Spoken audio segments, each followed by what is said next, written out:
Well, the Arizona Diamondbacks bats were very cold tonight, once again, outside of Ketel Marte's solo home run. So I am wearing a hoodie, possibly for the last time here in Arizona in 2025. We are going to talk about the Diamondbacks losing the series finale to the Dodgers by a score of 3-1 and spoiling what was otherwise a very good night for Corbin Burnes on the mound. We're going live in 30 seconds. Don't you go anywhere.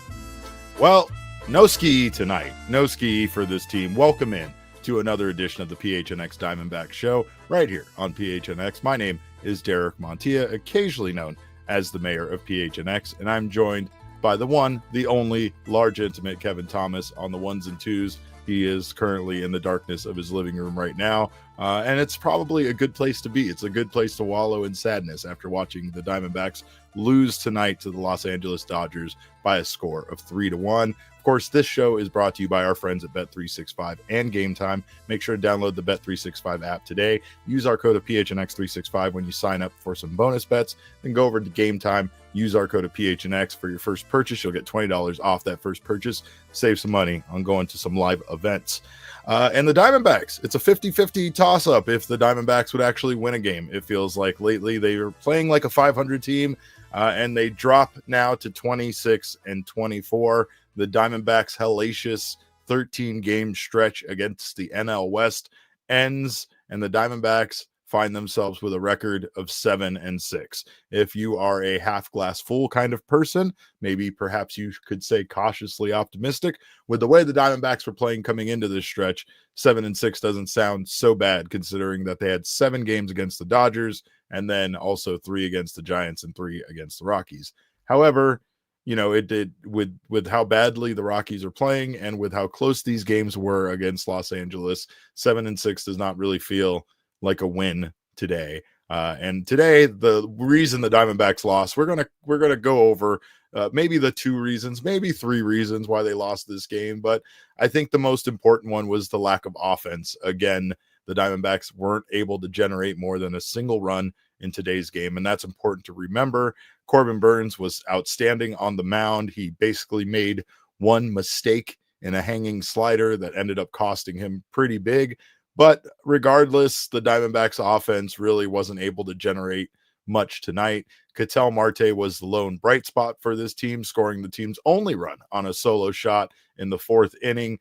That home run, that little morsel, of course, is our Sanderson Ford deep drive of the game. The Diamondbacks' only home run in this one. And of course, it was a pretty deep home run. He went 425 feet. It was 108.1 miles per hour off the bat. This was Ketel's 7th home run of the year, and it is something to celebrate. Ketel continues to be excellent against Los Angeles. And when I say that, I mean, since 2017, he literally has the most hits against the Dodgers of any active player. Ketel Marte has 52 hits against the Dodgers at Dodger Stadium since 2017, and that's the most by any active player, believe it or not, more than Christian Walker, more than a few guys, more than Fernando Tatis Jr. So Ketel Marte continues to be a thorn in the side for the Dodgers, but wasn't enough. And of course, this was a night where that's what you could basically say about the offense for this team. There just wasn't enough of it. There wasn't enough contributions from other guys on this team. The Diamondbacks had themselves a day where, again, there was a lot of one-hit days. Alek Thomas was 0 for 1. Lourdes Gurriel was 0 for 2. Tim Tauber was 0 for 3. Pavin Smith 0 for 3. Grichuk 0 for 1. And then a lot of one-hit days. Of course, Corbin Carroll got a hit, as he always does. He was 1 for 3 with a walk. And again, Corbin didn't contribute much today. However, Corbin Carroll is in some pretty elite company. I'm not sure if this is going around, or I mean, I should be screaming this from the mountaintops, and I can't believe I haven't seen this a million places. But Corbin Carroll is just the third player in the modern era of baseball, dating back to 1900. Because baseball is like 1,000 years old, so you could go back even further than that. But in the modern era of baseball, he is the third player to record 15 or more home runs, 30 or more RBI, 6+ triples, and 4 or more stolen bases in his team's first 49 games. The other two players to do that, Willie Mays and Babe Ruth. So that's the three players that are in that, I guess, very small fraternity. No big deal. Just Willie Mays and just Babe Ruth. Willie Mays did it in 1955. He had 16 home runs, 36 RBI, 7 triples, and 3 stolen bases in that span. Babe Ruth did it for the New York Yankees. I'm sure you've heard about those guys, him playing on that team. That was back in 1921. 16 home runs, 46 RBI, 7 triples, 4 stolen bases. Not enough is talked about Babe Ruth's base stealing there. Probably did it with a cigar and a ham hock in his hand at the same time, just running around the bases, eating, smoking, and just literally smoking the baseball and smoking the opposition. Gino was 2 for 4 tonight. I believe that didn't change. Sometimes I write these stats in there and then things change. But yeah, no, he was 2 for 4 tonight with a pair of singles, but he also made a huge mistake in the 6th inning. And again, we're going to talk about Gino's botch play there that extended the 6th, but I will say before we go on to placing blame like we love to do around here, and yes, to those in the chat, we will find a way to blame Tori. Don't you worry. As crazy as you might think somebody in the chat is for saying that Tori is to blame for this one, don't worry, they'll find a way. That's the way that this fan base currently works with Tori. But yeah, the offense, just not an encouraging night. You got to give credit where credit is due to Dustin May and to the Dodgers once again. I just don't know. I don't really know what's going on with this Diamondbacks team. Just consistently inconsistent when it comes to their offense. They put 9 runs up in game 1. Obviously, they get kind of blanked there by Yamamoto, who had an excellent outing in game 2. You got to give tip of the cap and all the credit to Yamamoto for what he was able to do against this team. However, you still saw the offense pick up there late against the bullpen, which the Dodgers bullpen has not been very good this year, and the Diamondbacks were able to capitalize on that a little bit in game 2, but then they have a heartbreaking loss in extra innings where the Dodgers end up coming back against Shelby Miller. And, again, there's a lot to unravel there. We discussed Miller and if he really was to blame, considering his usage lately and kind of being thrust into this, closer role when he wasn't expecting to be that guy for sure, especially at one point he was fighting for a job on the major league roster bullpen. And yet here he is as the most essentially valuable reliever that the Diamondbacks are turning to in these high leverage situations. Tonight was just kind of ineptitude when you saw what the Diamondbacks were doing. And again, credit to Dustin May, credit to the Dodgers for being able to hold the Diamondbacks to just one run tonight. But this was another night where the Diamondbacks out-hit the Dodgers. They just weren't able to put things together. They weren't able to have very many scoring opportunities. I mean, they've been bad with runners in scoring position this year, but today they were 0 for 3. They only had 3 opportunities with runners in scoring position, despite the fact that they had 7 hits in this game. It feels overall like they should have at least had some more opportunities there, and they did not. But again, the Dodgers win this series, and they also win so far the season series, going up 4-3 overall. And if you want to be at least a little positive about it, the Diamondbacks had a shot at winning all 3 of these games, and they had a lead at one point in all 3 of these games, had a definite opportunity to possibly sweep the Dodgers, but unfortunately they collapsed there in extra innings in game 2. And here today, it was just a lack of putting things together, really. And the Dodgers didn't have a lot of opportunities with runners in scoring position. They were 1 for 2 with runners in scoring position today against Corbin Burnes, who, despite the numbers, despite the outcome, had himself a very good day. And again, going back to that botched play by Gino, it wasn't an error it wasn't something that will come back and be impacted in his fielding percentage or his stats. But Gino had a ball hit to him by Mookie Betts there in the 6th inning, and at that point, again, you could alternate timeline the hell out of this, but defensively, it was the biggest play of the game because it extended the inning. You had Burnes there give up, I think it was just his 2nd hit of the game to Miguel Rojas to lead off the 6th inning. You get Ohtani to fly out, and then Mookie Betts hits this ball that 9 times out of 10, maybe even 10 times out of 10, Gino is able to field and get over to first base for an out. He misses it, goes out into the outfield, get a runner on. Burnes is able to strike out Freddie Freeman on the ensuing batter, and in the good timeline that we live in, that ended the inning because Gino didn't make that defensive mistake. Unfortunately, we live in what is sometimes this horrible timeline, especially in 2025, which I'm going to get to the super chats, but I already saw what someone said, a season of missed opportunities, there it is, the 2025. Thank you, Nicholas Gruters, for your super chat. 2025, the season of missed opportunities. So much. I mean, again, this is baseball, right? If you are new to this game, welcome, because this is what happens. I do kind of laugh at the idea here when people seem to be surprised that outcomes change late.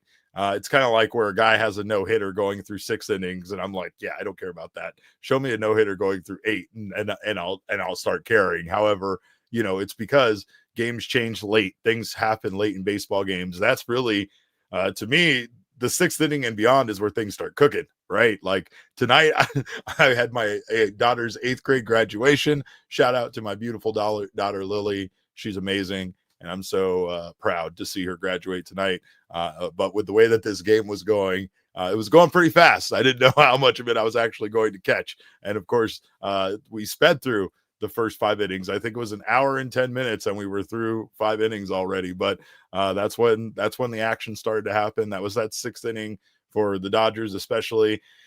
And again, you have Teoscar Hernandez come up to the plate. He hits a big home run, puts the Dodgers up by 3. That's why I say if you want to start putting this into who's to blame, yeah, you could blame Gino. Yes, you could blame Corbin Burnes, but still at the end of the day, 9 innings passed by and the Diamondbacks only had the 1 run off of Ketel's bat. So I don't know. I can't really think that, this team was destined to win this game 1-0. We know that if things came down to it late, how this outcome probably would have turned. I hate to be negative like that. It just feels very much like, the lack of offense is really to blame. I don't really feel like a 2-run lead is enough for the Diamondbacks to kind of give up on this one. It was just really a lack of being able to do much. And unfortunately on this one, I have to very much blame this on, the offense and guys that weren't able to get the job done. I felt like they tried to pinch hit for some guys. Again, they brought in a few different guys. They brought Lourdes in, despite the fact Lourdes had today off. Lourdes had apparently requested for today off, and he still comes in, gets 2 at-bats in this one, gives the Diamondbacks a chance. At least I know he had that final at-bat where he struck out swinging, but I felt like of the battles we've seen Lourdes had, he was trying to be valiant there in the bottom of the 9th or top of the 9th and give the Diamondbacks a shot. But again, Gritchett came in a pinch hit opportunity, pinch hit for Pavin Smith. He wasn't able to get anything done. So again, the Dodgers are a very good team at times, and tonight was one of those nights where, the Diamondbacks definitely gave them a run for their money, but they were able to do just enough to, win this game. And I'll also say, their bullpen held it down after Dustin May left, and that's something to definitely, acknowledge there is that these guys, Trevino hasn't been very good. He has a 4.6 ERA. He came in and gave him an inning and a third when Dreyer had given up two hits there in the I believe it was in the 7th inning. And they got out of that inning and they are able to get through this game. And Tanner Scott comes in and does not blow it and gets 2 strikeouts against the Diamondbacks. So, but yeah, there are some positives. I agree what Jennifer says. The Diamondbacks held Ohtani in check. And to be fair, aside from what ended up happening in the 9th inning of that second game, they didn't really run from Ohtani, and I don't know if they should have then. I feel like my biggest criticism of what happened there in the ninth inning, or not the ninth inning, the 10th inning of game 2, was the fact that, the Diamondbacks ran from their hitters. And yeah, I know I've said at times, like when Corbin Burnes picks and chooses who he wants to actually pitch to, that I don't hate that I feel like it's fairly intelligent baseball. However, that ninth inning, things kind of got a little bit out of control, and they kept having an open base at first and kept feeling the need to fill it over there so that they could possibly get the double play. I get that. It just ended up actually biting them once Will Smith did whatever the hell you want to call that, not got out of the way of a ball that came on the inside and let himself get hit. But yeah, again, thank you to all of you guys for being here. Appreciate you guys. I know it's fairly late on a Wednesday after a loss, so not exactly ideal circumstances, but appreciate you so much. And again, this one's, I don't feel like this one's as heartbreaking. This one's just more frustrating that the Diamondbacks weren't able to do more, especially on a night where they out-hit the Dodgers and had the same number of home runs as them. Doesn't make a lot of sense to me. The Diamondbacks still stink with runners in scoring position, and tonight they didn't give themselves very many opportunities with runners in scoring position. But we are going to talk about the pitching in this one. Not a lot to complain about, and I'm going to mostly just get on my soapbox and defend Corbin Burnes in this game. But we'll do all that on the other side of this break. Don't you go anywhere. You're watching the PHNX Diamondback Show.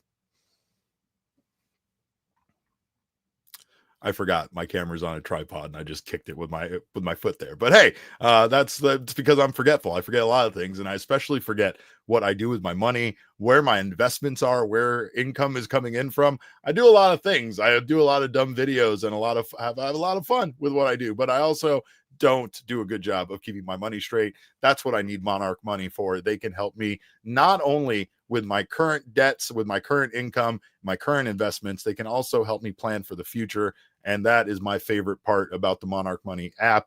Of course, it is a finance tool that people actually love. And with all of your accounts, your credit cards, and investments all in one place, you'll always know where your money stands without the hassle. Of course, you can track your spending, your savings, and investments effortlessly, but you can also set financial goals that Monarch Money will teach you, help you reach and teach you how to reach, right? One of those things is slapping your hand a little bit on some of that disposable income in order for you to get where you're going. So get control of your overall finances with Monarch Money today. Use code PHNX at monarchmoney.com in your browser for half off your first year. That's 50% off your first year at monarchmoney.com with code PHNX.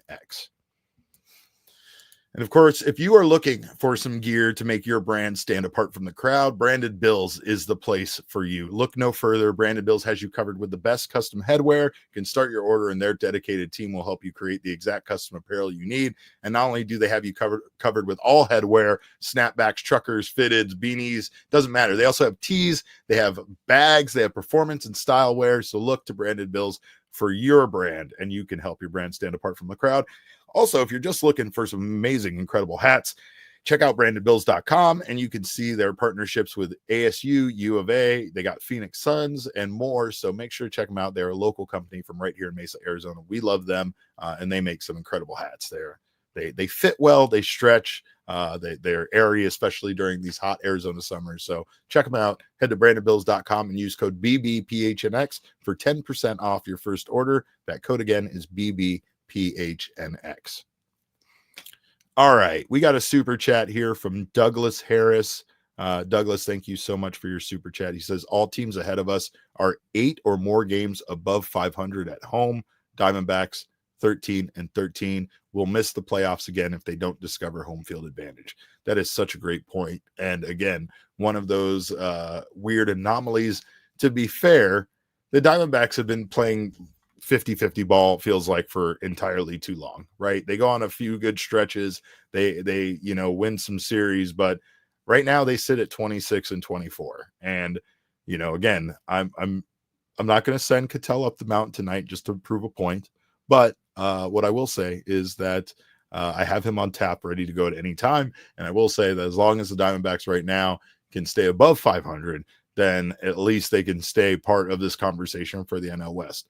You're not wrong, though. And again, there's this point where the Diamondbacks need to specifically win games against their division rivals because of how important those games are, how much it helps them stay in the hunt, because right now the Giants, the Padres, they are both in a wild card position above the Diamondbacks. The Diamondbacks are on the outside looking in, but it also, again, is just important considering that, there's less opportunities now against your own division. So it's more important than ever that when they get a chance to play these Dodgers, that they take advantage. And quite frankly, I'll give the Dodgers today's game, but I'm still kind of sick over the extra innings loss, considering that the Diamondbacks had a 2-run lead going into the bottom of the 10th and still managed to blow that game. That's the one that definitely makes me feel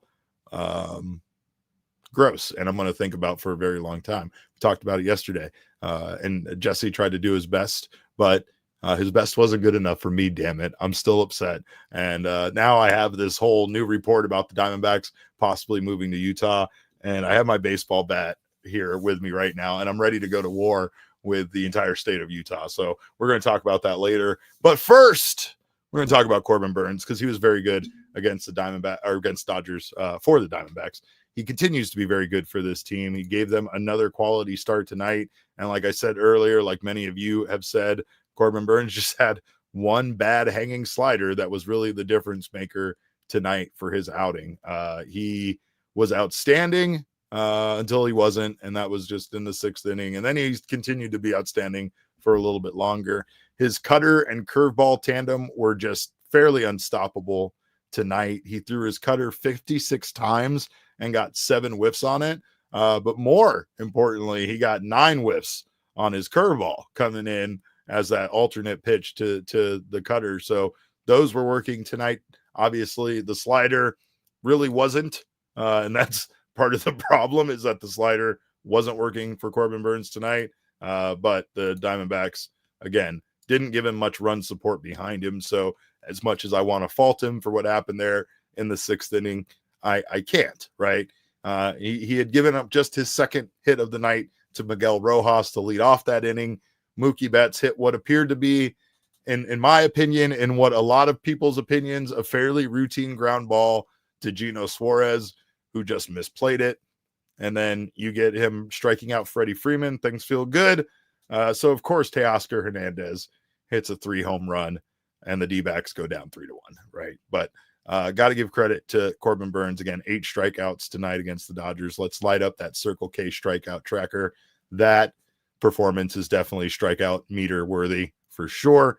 But again, Teoscar Hernandez, we talked earlier about what Ketel Marte has done since 2017 to the Dodgers. Teoscar Hernandez might just be equally as bad. This man torments the Diamondbacks. He currently, let's see these numbers. He's slashing 312, 369 with a 494 slug for an 863 OPS. He has 24 hits or 20, I think it's 25 hits now in 87 at bat. So Teoscar has been very good against the Diamondbacks. I believe somebody from the Dodgers, I'm sure it's from the Dodgers community, because none of you would say anything nice about a Dodger at this point, but said that Teoscar owns the Diamondbacks. And at least tonight, it's hard to argue with that. It's definitely hard to argue with what he has done against this team in the past. And tonight, he was the big reason why the Dodgers end up walking away with a W. However, I don't blame Corbin Burnes, and I've said this before, I'll say it again. If your starting pitcher gives you a quality start, then by God, your team has a chance to win. And against, again, one of the best offenses in baseball, the Diamondbacks as a whole and Corbin Burnes were able to hold them to just 3 runs tonight. Theoretically, that should be enough to give you a chance to win a baseball game. So I'm giving the King Snake, since nobody on offense really deserves it besides Ketel. But even he was just he just hit that home run. It's no big deal. Anybody can hit a home run. Corbin Burnes went 7 innings against the Dodgers, and he only gave up 3 earned runs. So that's who I'm giving it to. Corbin Burnes is our King Snake for tonight. 7 innings pitched, 3 earned runs, 1 walk, 8 strikeouts. And again, this is not a perfect night. This is not a night where I think a lot of people would say, Burnes shoved. But this is good against the Dodgers team, and especially considering that the Diamondbacks have struggled with their bullpen and have struggled overusing their bullpen. It was also very important that Corbin Burnes once again went out there and gave this team 7 innings pitched in this outing. So credit to him, credit to Dbacks for going out there and holding the Dodgers scoreless in his inning of work. He just went out there and gave up 1 hit. He struck out 1, but this overall is a frustrating night. And again, you got your 3 different choices here on who you want to blame it with, and then there's always the wild card choice of Torey Lovullo. So go ahead and drop it in the chat. Tell me if you're blaming it on the offense, are you blaming it on Gino, or are you blaming it on Corbin Burnes? Because some people might want to do that, but I will say that this is one of those nights where, to me, it's fairly obvious that the offense, at least in my opinion, didn't do enough. And no offense to Dustin May, he's been good, but the Diamondbacks made him look better than he was, and they also made this bullpen look better than they should have made this bullpen look tonight. So I really hate everything and the way things went for this team, but I do feel like Corbin Burnes continues to be an asset. I know that there's a lot of people. We just want to push the narrative, right? Especially with the way that the season started for Corbin Burnes, that the Diamondbacks once again struck out on a starting pitcher that they added, and that is not the case. They're not doing that. That the Corbin Burnes is a good pitcher. He was once again good tonight. I don't think you can expect perfection, especially against the Dodgers, but I believe it was Jennifer that said it earlier. I think, what they were able to do against Ohtani in the series, what they were able to do in general, was pretty impressive. And this team deserved Corbin Burnes and Dbacks deserve some more run support tonight. So I don't know what the Diamondbacks do to fix this. I don't really think that it was a problem with their lineup. And once again, I felt like the pinch hitters late were the right calls to try to get some bats in there. But I just don't know if guys like Gino or Lourdes at times are the best pinch hitters, considering like they don't get used for that. Usually if they are on the bench, they're on the bench. They don't kind of get up cold and go out there and try to swing the bat. I know Gino, when he came out for a pinch hit appearance, he looked fairly rusty and did not look like he was timing the pitch as well. Lourdes tonight, at least in that 9th inning, like he battled his ass off, right? Like credit where credit's due. I still have these wonderful beers from our friends at Four Peaks, these kilt lifters with the Diamondbacks logo on them that are beautiful. I'm going to crack one of these and say cheers to Lourdes's 9th inning at bat there, because at least I felt like he cared in that moment. At times, I don't know if I felt like this offense cared tonight, so I don't know. But it's one of those games that really makes you wonder, where is this team that at times looks like the top offense in baseball, right? Where is this team that still puts up these numbers that we look at here and get impressed by? And honestly, Diamondbacks since May 5th, the Diamondbacks are second in slug at 494, just behind the Dodgers at 511. Sorry that my screen got really bright. I'm bringing up a white screen. I don't have dark mode for everything. Also, the Dbacks 26 homers since May 5th, 27 now with Ketel's tonight since May 5th, are tied for the most in Major League Baseball, also with the Dodgers, and their 58 extra base hits in that time period, or 59 now with Ketel's home run, are second behind the Dodgers, who have like 61 or 62 now, right? So really, it's like this Diamondbacks team has done things, but much like, I guess you could say, Gino and Lourdes, it's streaky, it's inconsistent. They go through these periods of time where their offense is rolling, and then they also put up 1 run against the Colorado Rockies. And I still, Kevin, you should probably ding me. I still probably shouldn't be kicking dirt on the Rockies' names, but they're getting sued because of how bad they are as a franchise. So I think that's fairly fine. But on the plus side, again, Dbacks was the only guy used tonight. Not really sure if we needed to use our only lefty. However, I do appreciate this is why, at least in my opinion, you can't really blame Torey. He did everything he could to make sure that this game didn't get further away from them once they were down 2 runs. That would have been fairly infuriating to see them maybe white flag it. But I also think Scott McGuff has been pitching fine, and maybe he would have been a better, reliever to use in that situation. Jalen Beeks got the job done, and he's just, once again, Diamondbacks only lefty, and now you've used him a few times. So probably won't be available tomorrow. And that's all I think about. Well, tomorrow's an off day, so I think we're good on that. But the Diamondbacks start series there on Friday. So we will say this, though, that this team needs to figure out a way for their offense to get rolling once again, and they need something fast. I don't think the answer is going to come from Reno, and that is no knock at Jordan Lawler. It's also no knock at Ildemaro Vargas or AJ Vukovic or any of the other guys that are hitting the ball off, hitting the cover off the ball in Reno. I just think that, again, it's misleading. Jake McCarthy, though, maybe bring him back. I don't know.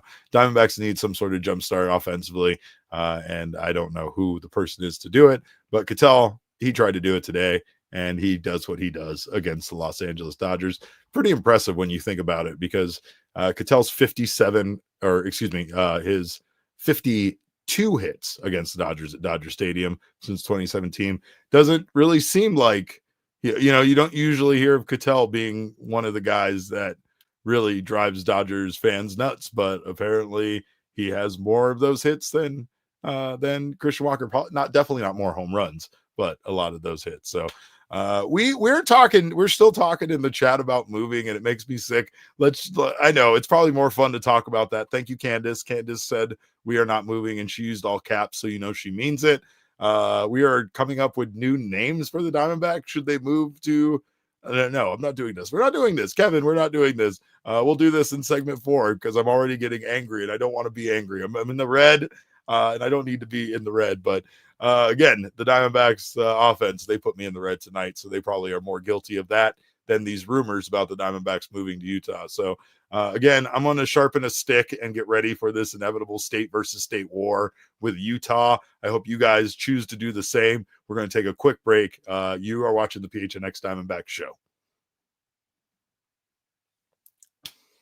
Well, if you are in the market for a new vehicle, Sanderson Ford is the place to check out. Right now, Sanderson Ford has announced their From America, for America employee financing, where you pay the same as the owner of Sanderson Ford on the full line of new Fords with no hassle, no pressure, no nonsense like you get here at this show, and no added markups. And that's the important part. You can go to most Ford dealerships around the valley, and you can find yourself the same From America, for America pricing. However, you're going to get those markups, you're going to get those addendums, and you're not going to get that at Sanderson Ford. On top of the employee pricing, you're going to get additional Ford incentives on over 1,000 vehicles during the Sanderson Ford Platinum 70th anniversary sale.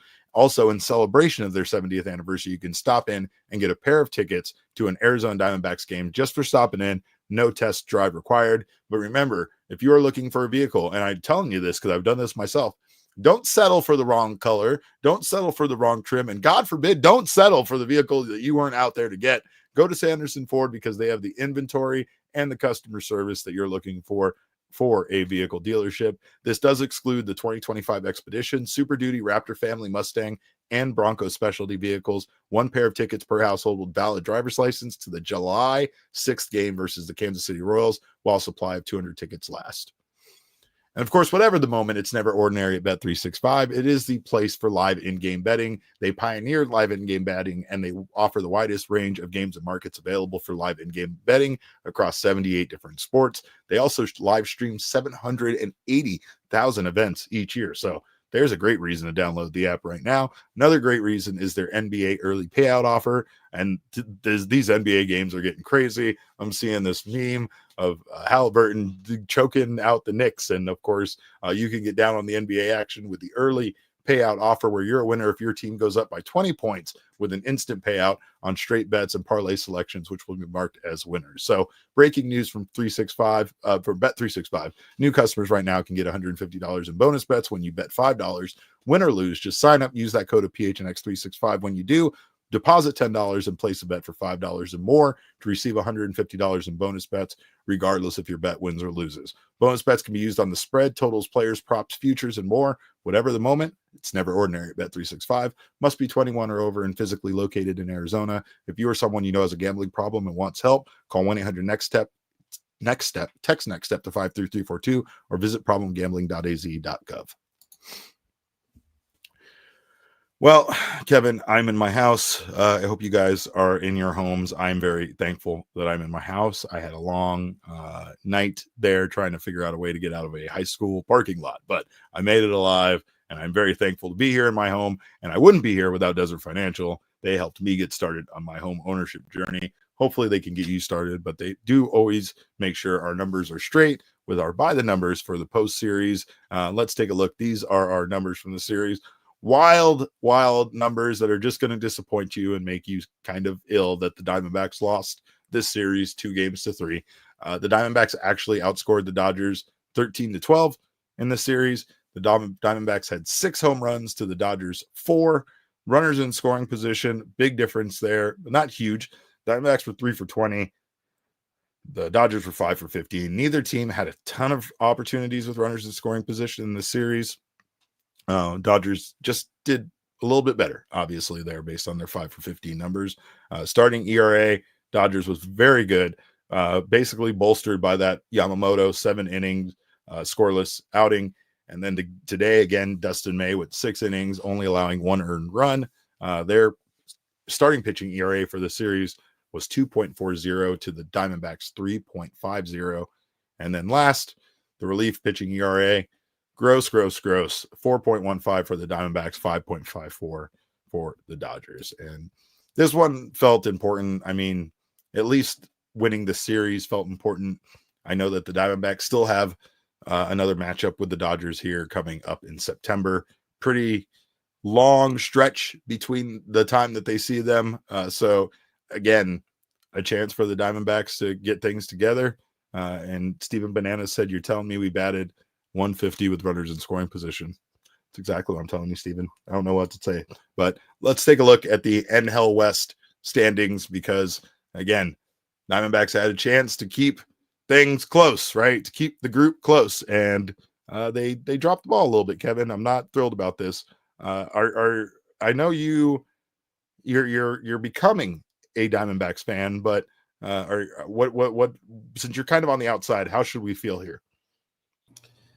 It does feel like a lot of missed opportunities, right? I forget. I believe it was Nicholas Gruters earlier that had that super chat saying that 2025 is the year of the missed opportunity. And it's a little early, I think, to proclaim that.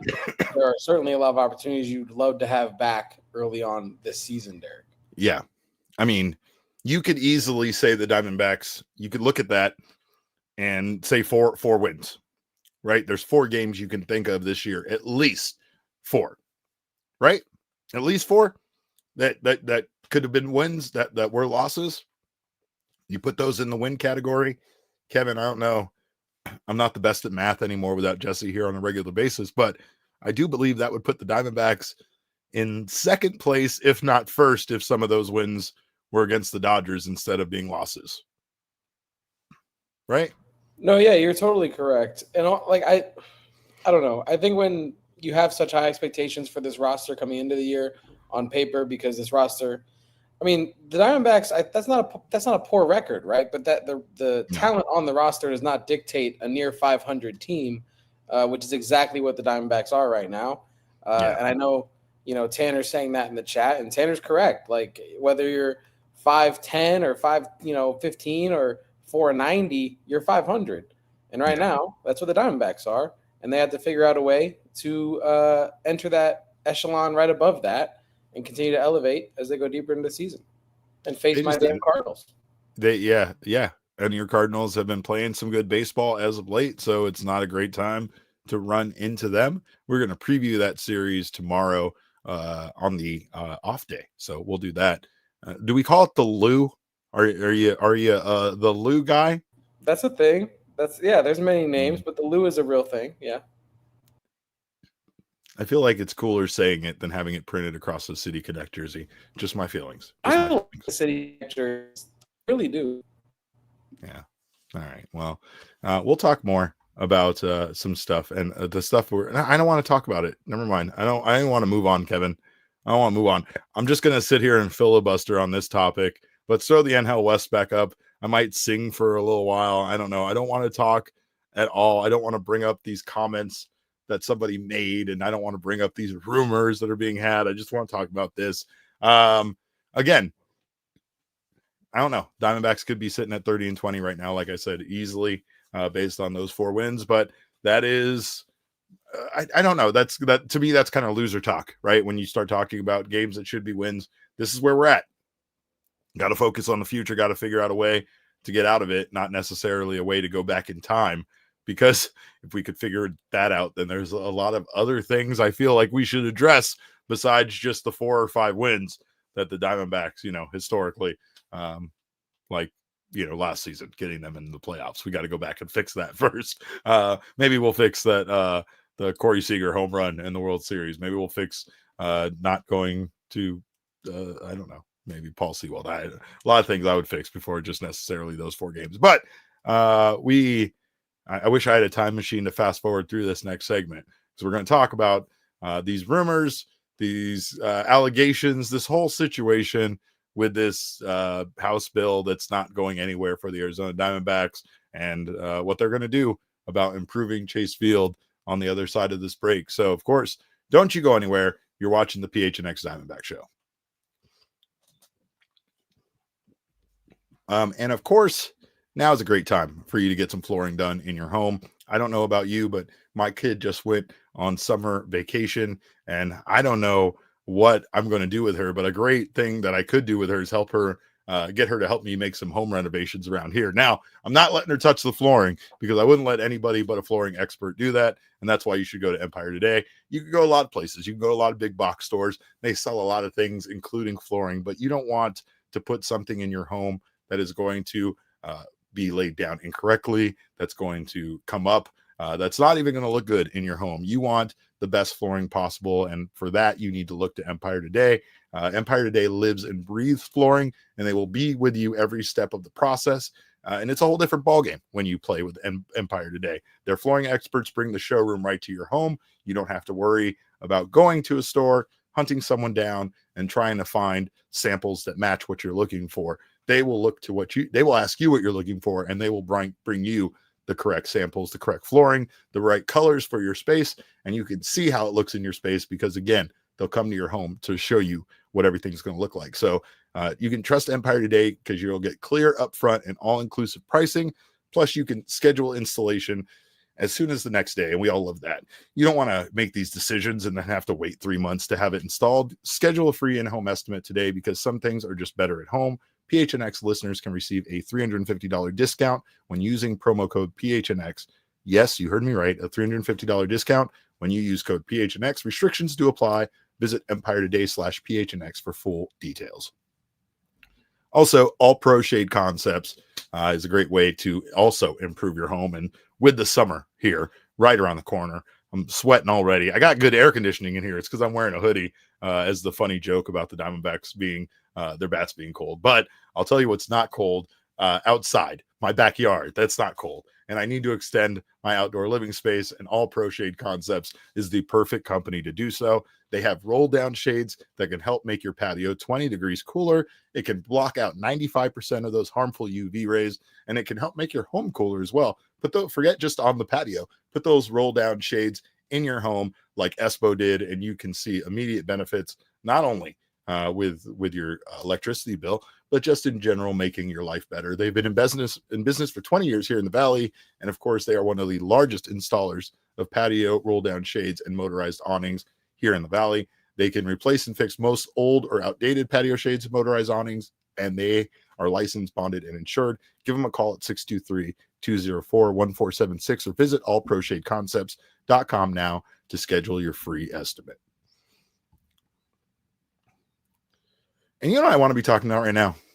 I want to be talking about our Chase Field pool party takeover. That's what I wanted to talk about. I want to talk about going to Chase Field and having fun watching a baseball game. I don't want to talk about politics and House bills and taxes and renovating stadiums, because I feel like we've had this conversation before, and that ended with the Utah Mammoths existing. Or wait, excuse me, it's not plural, it's just the Utah Mammoth. The team is just one hairy elephant. That's it. And I don't know if he plays forward. I don't know if he's goalie. I don't know how he's going to play. Like, what happens when he commits a penalty and has to go to the box? Do they just go on the power play against zero Mammy? I don't know. I'm going to get on the whole rant about that, but I do want to tell you guys about our pool party takeover at Chase Field, because we are going to have fun. Shane's trying to hijack it and make it his birthday party, but I'm not going to allow that to happen. Don't bring him a present. Don't tell him happy birthday. Don't celebrate him. Instead, celebrate the Diamondbacks taking on the Washington Nationals in the pool with some of your favorite fellow diehards, favorite fellow fans. Me, Damon will be out there. Kevin's going to do a power cannonball. He said he can't swim, but I'm going to push him in or something. I don't know. It's a small pool, Kevin. You can stand up. You'll be fine. But we do have the right field pool reserved on July 3rd, and we're inviting you to come hang out with us and the PHNX crew, other diehards. Tickets are very limited.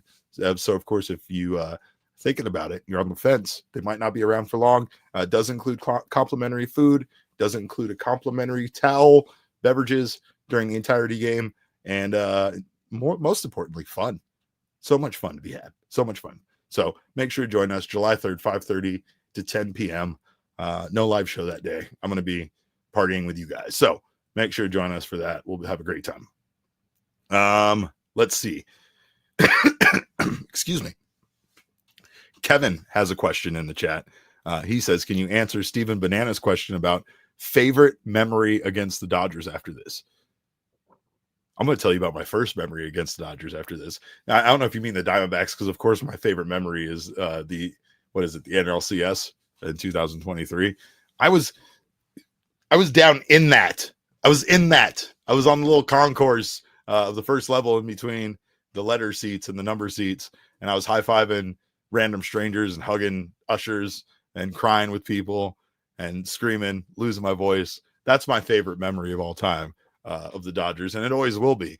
But my favorite, the other memory I was talking about is the fact that my first memory of baseball, one of my first memories of baseball, you guys, is hating the Dodgers. That's right. The year, I believe, was 1992. I think I was 11 years old, and we were taken to Dodger Stadium to watch the Dodgers take on the Montreal Expos.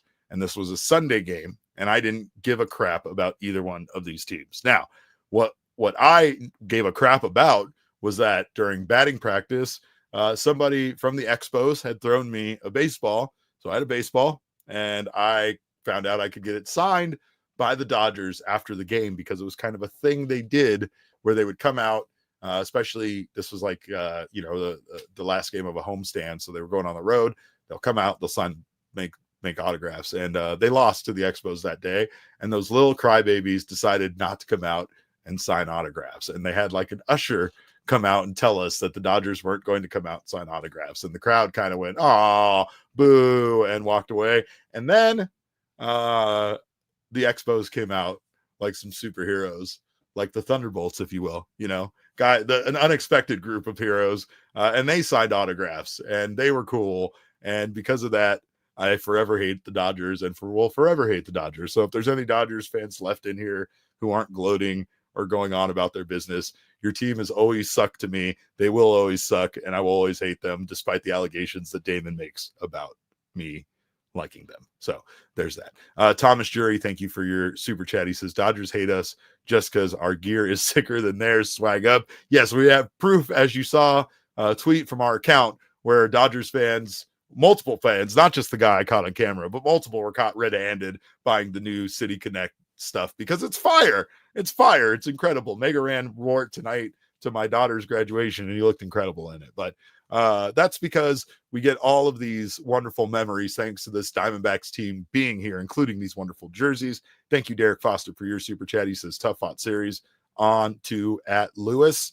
I think St. Louis, but autocorrect might have gotten him on that one. But before we move on to St. Louis, we have to figure out if the Arizona Diamondbacks are moving to Utah. That's right. Are they moving to Utah? The reason why this has become a talking point, a rumor, a thing that has been brought up is that the Arizona Chamber of Commerce president and CEO, Danny, excuse me for butchering this, Seiden, he joined Broomhead on KTAR, and he discussed the possible renovation deal for Chase Field and the progress of it. And it sounds like things aren't going well, which is what I anticipated. He basically tried to say that the team was going to end up putting way more money into this than, people are estimating, or that the team just, again, for a building that isn't owned by the team, they just wanted a fair share kind of added in based on the revenue generated by taxes at the stadium. And of course, now, like I said several times on this show, the idea that Maricopa County needs to also submit an equal portion to it that is equal to what they're getting from the income tax is really like an albatross around the neck of this deal, right? But Danny here basically cautioned that the states of Utah and Oregon are being very aggressive to put together deals for funding for baseball stadiums. And he went on to say, and I quote, "If we're not careful, we are going to see the Arizona Diamondbacks become the Utah Pika." Now, for those of you that might not know what a Pika is a little rodent. It's a little adorable, cute, I don't want to say desert rodent because that's something that would live here. It lives up in the little bit in the higher ground, the higher elevation, a place like Utah. And I don't know where Danny got his information from, but a pika is the exact type of animal that a snake eats.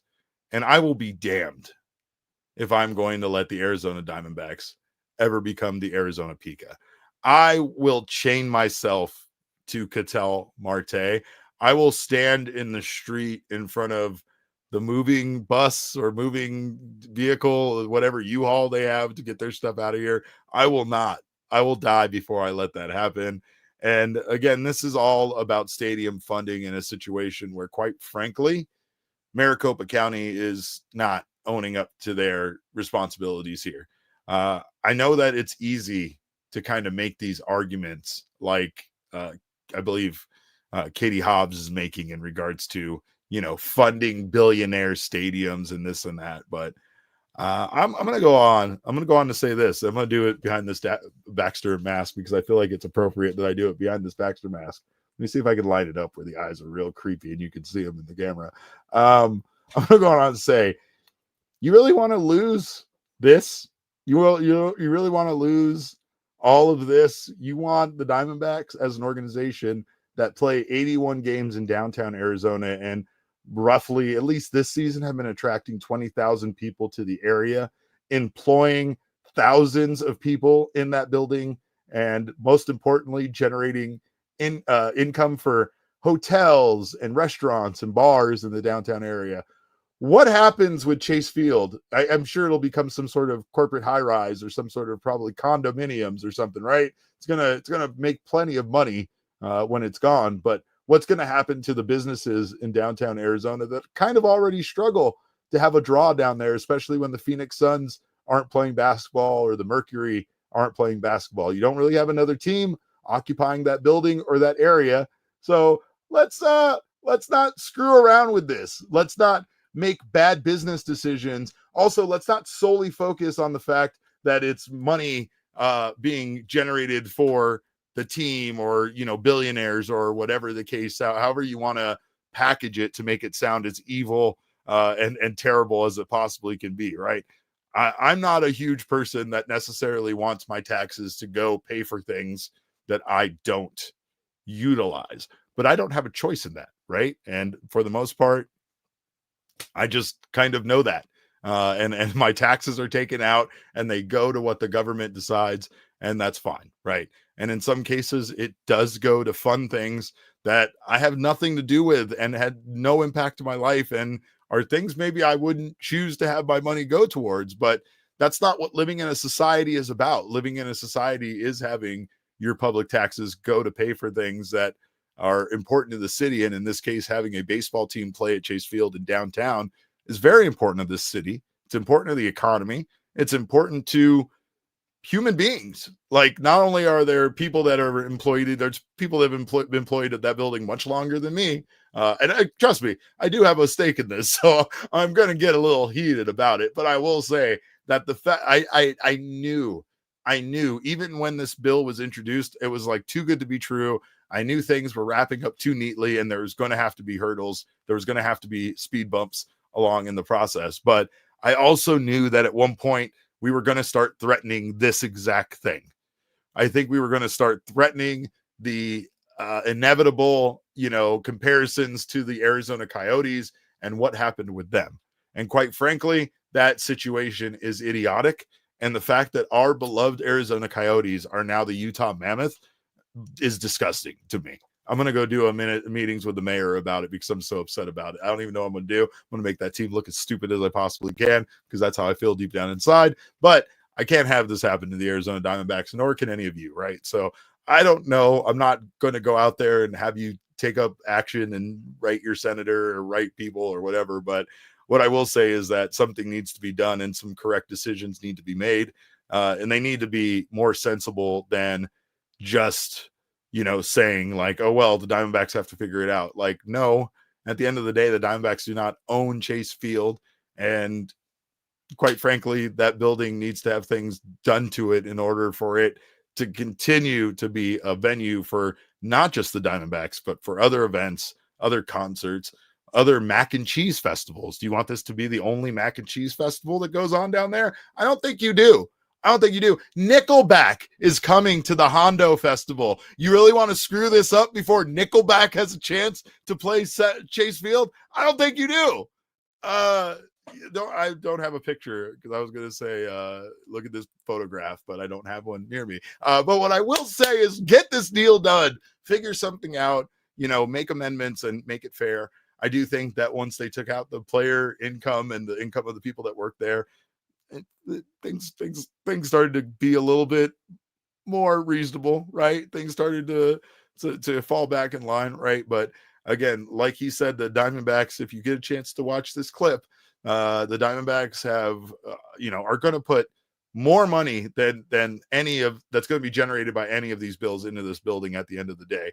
And I think that that's something to remember, is that they're doing that for a building that they don't even own, that if they sold the team, the building wouldn't even be part of the deal. Right. So I don't know. I think it's maddening, but it's not surprising. I'm upset about it, but I also knew this was coming because I knew there was no way that something like this was going to get done without people opposing it and without things getting nasty and without, again, once one side starts to say no and a firm no, then the only recourse is to say, well, then the team is going to start looking for other options, elsewhere. And the team has not come out and said that. Nobody in the organization has, but when the Arizona Chamber of Commerce president CEO is getting out there trying to remind people that this is a very real possibility, it's because it's a very real possibility. Candace, thank you so much for your super chat.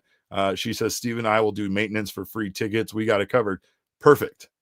We're going to need you to start with the scoreboard. I don't know what needs to be done about it, but it needs to be bigger and a more high definition. And we need more of them like the Rangers have. We need like 3 in different spots so that when you're sitting like the outfield seats or whatever, you can also see the scoreboard. We'll talk.